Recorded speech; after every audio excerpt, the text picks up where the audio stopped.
مرشد اور مرید کا صحیح کانسیپٹ. مرشد اور مرید کا کانسیپٹ کیا ہے، اس میں کیا کرنا ہوتا ہے، اس بارے میں وضاحت فرما دیں. دیکھیں، مرشد اور مرید، مرشد کا معنی جو آپ کو سیدھا راستہ دکھانے والا ہے، اور مرید کہتے ہیں جو ارادہ کرنے والا. تو یہ ایک ٹرم ہے تصوف کی. مقصد یہ ہوتا ہے کہ آپ کسی اللہ والے سے ایک تعلق قائم کرتے ہیں، آپ اس سے بیعت کرتے ہیں کہ میں آپ کی رہنمائی میں زندگی گزاروں گا اور آپ سے اصلاح لوں گا میں.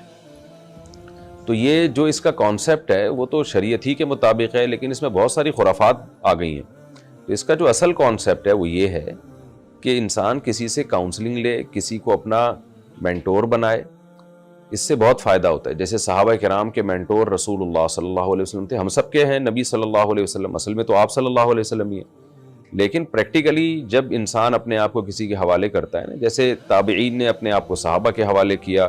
اکثر تابعین ایسے ملیں گے، علم تو سب سے حاصل کیا جا رہا ہے لیکن التزام اور دوام ایک کے ساتھ ہوا ہے ان کا. جیسے عبداللہ بن مسعود کے شاگرد ملیں گے، عبداللہ بن عباس کے شاگرد ملیں گے، حضرت ابو ہریرہ کے شاگرد ملیں گے. یہ آپ کو بہت اس طرح حضرت عائشہ رضی اللہ تعالی عنہ کے شاگرد ملیں گے.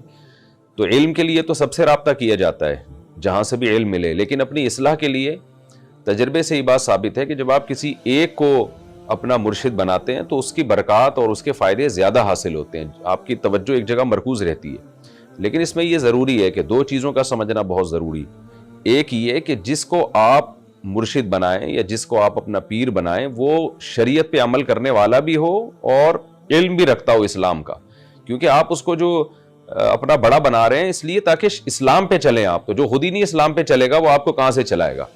یا جس کے پاس اسلام کے بارے میں نالج ہی نہیں ہے، وہ تو جب نالج نہیں ہے تو وہ تو خود بھی گمراہ ہوگا، آپ کو بھی گمراہ کرے گا. جیسے کہ زیادہ تر پیر و مرشد آج کل اسی طرح کے آ رہے ہیں کہ لوگوں نے ان کو اپنا باپ بنایا ہوا ہے، نہ وہ خود شریعت پہ چلتے ہیں، نہ جب خود نہیں چلتے تو ادھر کدھر چلائیں گے.